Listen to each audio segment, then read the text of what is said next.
Valve struck gold twice when they released Half-Life 2 in 2004.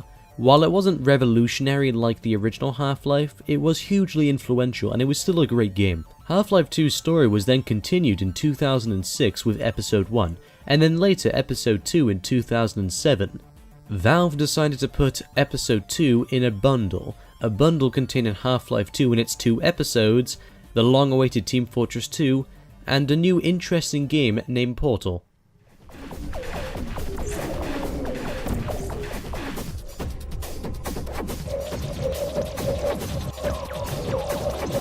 Now you're thinking with portals. Portal released to commercial and critical success. It is held as one of the best video games ever made. Some even say it's a timeless masterpiece. However, it has been over 10 years since Portal released. So, let's take a fresh look at Portal's gameplay and story to see if it really is a timeless masterpiece. Portal starts off with the main character, Shell, waking up in a weirdly shaped bed with a timer counting down. Then you hear the voice of GLaDOS. GLaDOS is the AI running this facility. Hello, and again, welcome to the Aperture Science Computer Aided Enrichment Center. We hope your brief detention in the relaxation vault has been a pleasant one. A portal opens and you're told to walk through it. As you enter the portal, you may notice this office. You see these offices throughout the game. Valve added these as they wanted to give the player the impression that they are being watched. You cannot see anyone in the offices, however. It makes you feel uneasy. Then we come to our first puzzle, a cube. You place the cube on the button and continue walking. Portal continues the Half-Life tradition of showing and not telling, while still giving a clear idea of what you're supposed to do. For example, here the game tells you, please place the weighted storage cube on the 1500 megawatt Aperture Science Heavy Duty Super Colliding Super button. But it doesn't say exactly how to do it. You know the goal you're supposed to accomplish, but it's up to you to figure out how to do it.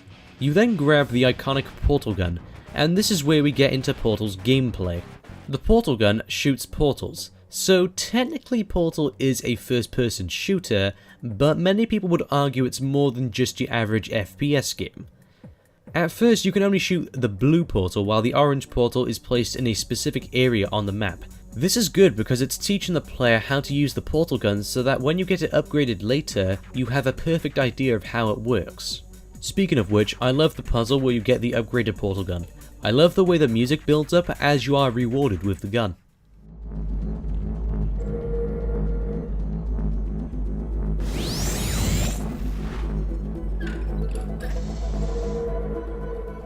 The device has been modified so that it can now manufacture 2 linked portals at once.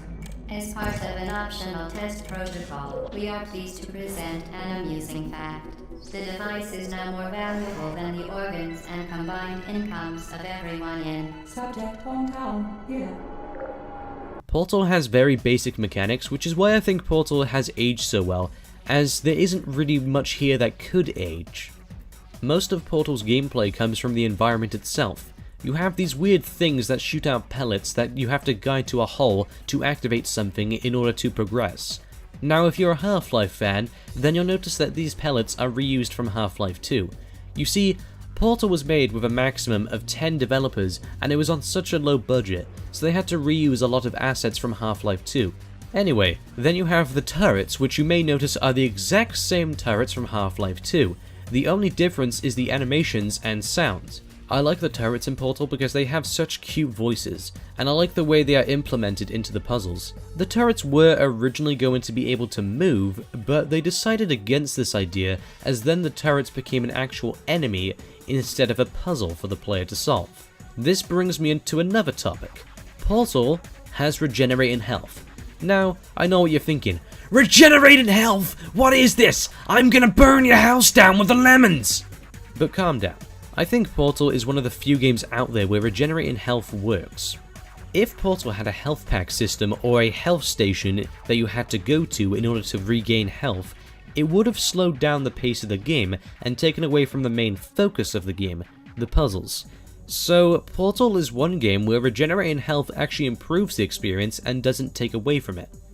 Towards the end of the game, you encounter a rocket turret. It tracks and shoots the same rocket that the RPG in Half-Life 2 does. There are these things called Emancipation Grills, which vaporize any object that passes through it and deletes your portals. Most of the time it is used at the end of a puzzle to make sure you don't take anything with you or portal back to the previous test chamber, but there are a few times where it is used in the actual puzzles.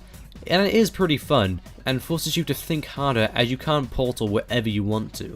You also can do the portal loop, and you can use the portals to fling yourself through the air, which does feel pretty fun. That is about it for Portal's gameplay. It is super simple, but the challenge comes from how these elements are combined and switched around, that makes the game very unique and stands out from most puzzle games. Now I know there are many other games out there that have used portals, but not in this way. The only game I can think of that came close was Prey. The 2006 Prey, not the 2017 Prey. Jesus Christ, why did they name it fucking Prey? Portal rewards creativity, and it is always fun to find new ways to beat the test chambers.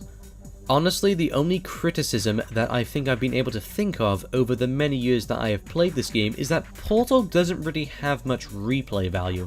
Once you know how to beat the puzzles, the challenge is gone. This isn't really a fault of Portal itself, it's more just the way that puzzle games are structured. Other than that, I can't really think of anything objectively wrong with Portal. It's still just as good today as it was back in 2007. Portal's gameplay alone makes it a masterpiece and one of the best puzzle games ever made. Portal's story is fondly remembered by most people, and for good reason. However, there isn't really much story that happens in Portal. You just solve the puzzles, GLaDOS comments on something about you or the Aperture Science facility, and she also promises the reward of cake at the end, when you finish all the test chambers. Everything seems to be going a-okay, until you reach test chamber 16, where there is a panel hanging out of the wall, with the words HELP written in red next to it. You enter the panel, and you see, clear as day, the cake is a lie.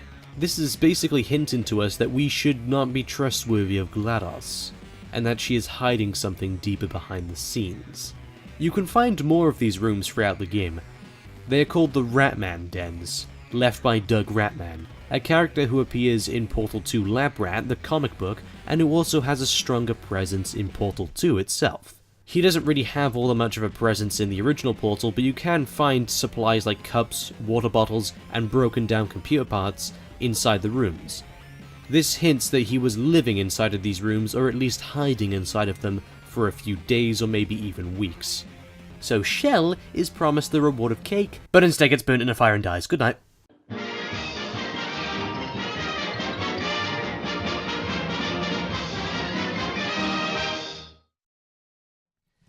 Nah, just kidding. Instead, you portal out of the fire and make it to safety. The next 15 minutes of the game is you hunting down GLaDOS. By the way, the environments here just look amazing. It truly feels like you're seeing what's behind the curtain, seeing the magician's tricks, breaking free. You find previous test chambers, and you realize nobody's in the offices. You wanna know why? Because they're all dead! Anyway, you come across this room full of turrets, and holy smokes, Batman, this section is awesome.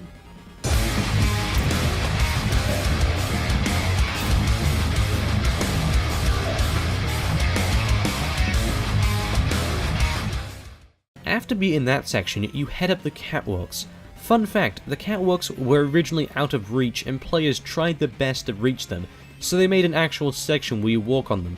You then confront GLaDOS. Well, you found me. Congratulations. Was it worth it? Because despite your violent behavior, the only thing you've managed to break so far is my heart. A core drops off of her, you then throw it down the Aperture Science Emergency Intelligence Incinerator. You're kidding me. Did you just stuff that Aperture Science thing, we don't know what it does, into an Aperture Science Emergency Intelligence Incinerator? That has got to be the dumbest thing that— Whoa. Good news. I figured out what that thing you just incinerated did. It was a morality core they installed after I flooded the enrichment center with a deadly neurotoxin to make me stop flooding the enrichment center with a deadly neurotoxin. So get comfortable while I warm up the neurotoxin emitters. Her personality has changed. She kickstarts the neurotoxin emitters, and Shell has to guide a rocket from the rocket turret to hit her, then grab the cores that fall off of her and then throw them down the incinerator. GLaDOS then gets destroyed and Shell is lifted out of the facility, for some reason. Anyway, you've escaped. You've won. It's over. Or at least it was until Valve changed the ending of the game, so Shell gets dragged back into the facility for the sequel. We then get a cutscene showing the cake and cores lighten up. A claw comes down and puts the candle out. Then we get the iconic "Still Alive." This was a triumph. I'm making a note here. Huge success. There have been hundreds, I mean hundreds, of covers of this song. I mean, get a load of this. They even had "Still Alive" sung at Symphony Hall. How in the hell did that happen? Not even angry.